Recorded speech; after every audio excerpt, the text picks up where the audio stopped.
दोस्तों आजकल की भाग दौड़ भरी लाइफ में या जिसको कहते हैं फास्ट लाइफ में एक जो कॉमन सी प्रॉब्लम निकल के आ रही है वो है हेडेक यानी सिर का दर्द। आप में से बहुत सारे ऐसे लोग होंगे जिनको कि लगातार हेडेक की प्रॉब्लम बनी रहती है या जिनके फैमिली मेम्बर्स हेडेक से लगातार परेशान हो रहे हैं, चाहे वो डेली बेसिस पे हो, वीकली बेसिस पे हो या महीने में उनको, लेकिन हेडेक की प्रॉब्लम बनी रहती है।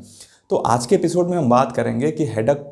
क्यों होता है और इसके क्या डिफरेंट क्लासिफिकेशंस होते हैं, यानी कि हेडेक किन किन तरीक़ों से होता है। और जो सबसे बड़ी बात यह है कि हेडेक के लिए आपको कौन से डॉक्टर से दिखाना होता है, किसी आई के डॉक्टर से मिलना होता है या किसी न्यूरो के डॉक्टर से मिलना होता है। तो शुरू करेंगे अपने वीडियो को। नमस्कार, मेरा नाम है शुभम पांडे और आप देख रहे हैं हमारा यूट्यूब चैनल शुभम आई केयर। ये जो फेस यानी हमारे जो चिक्स होते हैं, इसके अपर पार्ट, हमारा जो फोरहेड होता है, हमारा सर होता है और हमारे नेक यानी गर्दन के ऊपरी हिस्से में अगर पेन होता है तो इसको मेडिकल जो इसकी डायग्नोसिस बनती है वो हेडेक के रूप में बनती है, यानी सिर दर्द के रूप में बनती है। टेंशन हेडेक्स नाम से ही जाहिर है कि टेंशन यानी कि जब आप कोई चीज़ का स्ट्रेस लेते हैं, जैसे अगर कोई बच्चा है उसको अपने स्कूल का या अपनी पढ़ाई का स्ट्रेस होता है, कोई वर्किंग मैन या वुमेन है उसको अपने काम का हेडेक होता है, स्ट्रेस होता है, या अगर किसी को अपनी फैमिली का स्ट्रेस या फ्रेंड का स्ट्रेस है या कुछ इमोशनल स्ट्रेस होता है, तो इसका जो रिजल्ट होता है वो टेंशन हेडेक के रूप में आता है। अब देखिए टेंशन हेडेक में किस किस तरह के सिम्टम्स आपको मिलते हैं। पहली चीज़ ये होता है बाइलेटरल होता है, दोनों साइड में होता है। मैक्सिमम ये देखा जाता है आपके फोरहेड पे, यानी कि आगे के जो सर होता है उस साइड में इसका ज़्यादा सिम्टम देखा जाता है। टेंशन हेडेक में होता क्या है कि इसका जो दर्द होता है वो माइल्ड टू मॉडरेट होता है, यानी कि थोड़े मीठे दर्द से लेके थोड़ा ज़्यादा हल्का तेज़ दर्द हो सकता है इसमें आपको। और एक बड़ी चीज़ ये होती है कि आप जब किसी मेडिकल स्टोर पर जाके किसी भी दर्द की दवा लेते हैं, अपने सर दर्द की दवा लेते हैं, तो ये तुरंत से रिस्पॉन्ड कर देता है, यानी आपका जो सर का दर्द होता है वो तुरंत से आराम हो जाता है। और अगर आप कोई फिज़िकल एक्टिविटी करते हैं,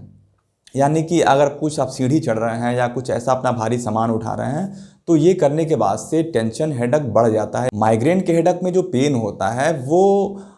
थोड़ा मीठा तेज से लेके थोड़ा ज़्यादा तेज़ तक हो सकता है। साथ में किसी किसी को नौशिया या वोमिटिंग की प्रॉब्लम होती है, यानी नौशिया मतलब ये है कि आपको लगता है कि आपको उल्टी होने वाली है, मितली जैसा मन होता है, या कुछ लोगों को उल्टी तक हो जाती है। इसका जो पेन होता है वो 3 घंटे से लेके और आपको 3 हफ्ते तक बना रह सकता है। इसके साथ में जैसे अगर जिनको माइग्रेन की प्रॉब्लम होती है, जिसको माइग्रेन का हेडेक होता है, उसमें एक स्पेशल चीज़ देखी जाती है कि उनको ऑरा के साथ में हेडेक होता है, यानी कि जब उनको सर का दर्द शुरू होने वाला होता है तो उनको एक अजीब टाइप का कुछ महसूस होता है, यानी कि उनको लगता है ना कि कुछ चक्कर आ रहा है या उनका पूरा शरीर ही घूम रहा है, उनका पूरा सर घूम रहा है और कुछ अजीब सी चीज़ें होते हुए फिर उनके साथ में सर का दर्द शुरू हो जाता है। एक चीज़ और कॉमन देखी जाती है कि जैसे जिनको माइग्रेन का हेडेक हो उनको फ़ोटो की सेंसिटिविटी बढ़ जाती है, यानी कि अगर कोई धूप की लाइट पड़ती है या कोई ट्यूब लाइट की रोशनी जब आंखों पे पड़ती है तो उनका सर का दर्द बढ़ जाता है। किसी किसी को स्मेल से दर्द बढ़ जाता है, यानी कि अगर कोई तीखी महक है, चाहे वो परफ्यूम की महक हो, चाहे वो किसी केमिकल की महक हो, तो उस महक के बाद से उनका जो सर का दर्द और ज़्यादा बढ़ जाता है, एक्सग्रेट हो जाता है। किसी किसी को ढेर सारे शोरगुल से परेशानी हो जाती है, बहुत सारा शोरगुल हो रहा है, कहीं मार्केट में है या कहीं लाउड म्यूज़िक चल रहा है, तो उसकी वजह से भी उनकी परेशानी बढ़ जाती है। क्लस्टर का हेडेक होता है वो आपके टेंशन हेडेक और माइग्रेन के हेडेक के कंपैरिजन में इसका दर्द कुछ ज़्यादा ही तेज़ होता है, यानी कि आपको बहुत तेज़ तक दर्द हो सकता है इसमें, यानी मॉडरेट से लेके सीवियर इसमें पेन होता है। दूसरी क्या चीज़ होती है कि इसमें खास तरह का पैटर्न होता है, यानी कि अगर आपको दिन में ये एक साइकिल के रूप में, यानी कि एक क्लस्टर के रूप में आता है। इसका मतलब ये समझिए कि आपको हो सकता है कि दिन में 6 से 8 बार आपका हेडेक बना रहे और ये 2-2, 3-3 घंटे के इंटरवल पे बना रहता है। एक चीज़ और कॉमन होती है क्लस्टर हेडेक में कि ये एक बार अगर दर्द चला जाता है तो हो सकता है कि आपको 1 से 1.5 साल बाद ये दोबारा से कम बैक करता है, रिपीट करता है अपने आप को। इसका एक खास लोकेशन होता है क्लस्टर हेडेक का, यानी कि आपकी किसी सेम साइड की आई, यानी लेफ्ट या राइट आई, लेकिन वन आई में ही आपको होगा। वन आई का जो हमारा आई रीजन होता है उसके पीछे इसमें फोड़े जैसा दर्द होता है। साइनस हमारे जो फोरहेड होते हैं, हमारा जो ये चिक्स होता है, उसके पीछे एक तरह का एयर पैसेज बना होता है। पैसेज मतलब ये है कि उससे एयर पास ऑन होता है या कुछ म्यूकस होता है, लिक्विड्स होता है, उसके द्वारा ही ये पास ऑन होता है। अगर किन्हीं वजहों से इस एयर पैसेज में कंजेशन आ जाता है या इन्फ्लामेशन आ जाता है तो आपको साइनस हेडेक की प्रॉब्लम शुरू हो जाती है। अगर आपको साइनस हेडेक की प्रॉब्लम शुरू हो जाती है तो उसमें क्या चीज़ें कॉमन देखे जाते हैं कि आपके जो माउथ का टेस्ट है वो गंदा हो जाता है, बैड हो जाता है, किसी किसी को म्यूकस का डिस्चार्ज होता है। और एक चीज़, हाँ, आपको फेशियल स्वेलिंग हो सकती है, यानी कि आपके चेहरे पे किसी एक साइड में सूजन हो जाता है। इसके अलावा अगर आप अपने जब सर का मूवमेंट करते हैं, आप सर को ऊपर नीचे दाएं बाएं करते हैं, तो इसको करने के साथ में साइनस का हेडेक और ज़्यादा बढ़ जाता है। % बच्चों में या तो स्ट्रेस का हेडेक होता है, टेंशन हेडेक होता है, या वो माइग्रेन का हेडेक होता है। क्योंकि स्ट्रेस होता है उनकी पढ़ाई की वजह से या स्कूल की वजह से, या चाहे जब उनके एग्ज़ाम्स आने लगते हैं तो उस वजह से उनको टेंशन हेडेक उनका बढ़ जाता है।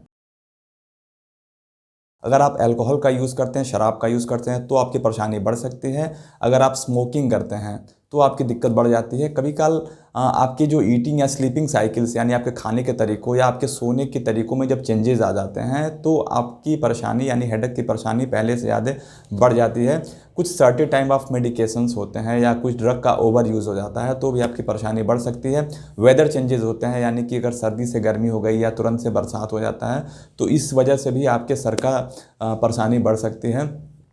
अगर आपके जो बैठने का पोस्चर वो सही नहीं है, यानी कि आप सही तरीके से स्ट्रेट तरीके से नहीं बैठते हैं, तो आपके आई में, आपके नेक में या आपके स्पाइन में अगर किसी तरह का स्ट्रेन पैदा होता है तो उसकी वजह से भी आपके सर में आपके सर का दर्द और बढ़ सकता है। किसी को डिप्रेशन की प्रॉब्लम होती है तो उनका सर का दर्द बढ़ सकता है। अगर आपको किसी तरह का इमोशनल स्ट्रेस है, चाहे वो फैमिली स्ट्रेस हो, क्या फ्रेंड का स्ट्रेस हो, या अपने काम का स्ट्रेस हो, या अपनी कुछ पर्सनल चीज़ों का स्ट्रेस हो, तो आपके सर का दर्द पहले से ज़्यादा बढ़ सकता है। तो सबसे बड़ा कन्फ्यूज़न ये रहता है कि अगर आपको हेडेक की प्रॉब्लम लगातार बनी हुई है तो आपको किस डॉक्टर से दिखाना होता है अपने आप को। किसी आई के डॉक्टर से मिलना होता है या किसी न्यूरो फिजिशियन या न्यूरो साइकेट्रिक डॉक्टर से मिलना होता है। तो ये चीज़ें मैं थोड़ी सी आपको हेल्प आउट कर देता हूँ कि क्या क्या चीज़ें होती हैं, तो आपको कौन कौन से डॉक्टर से मिलना होता है।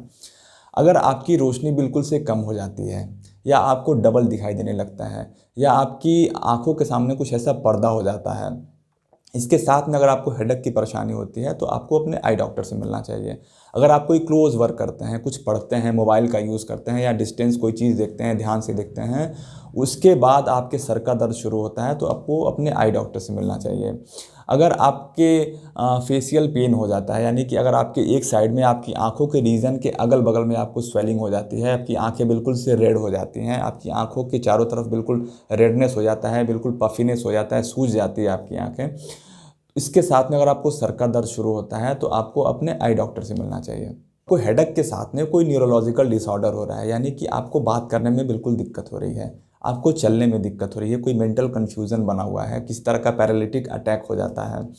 या आपका लॉस ऑफ बैलेंस है, आप चल रहे हैं, खड़े रह रहे हैं, आप ना बैलेंस नहीं बना पा रहे हैं, गिर जा रहे हैं, या आपको नौशिया के साथ में वॉमिटिंग हो रही है, आपको लगातार उल्टी ऐसा बना हो रहा है, कोई चीज़ें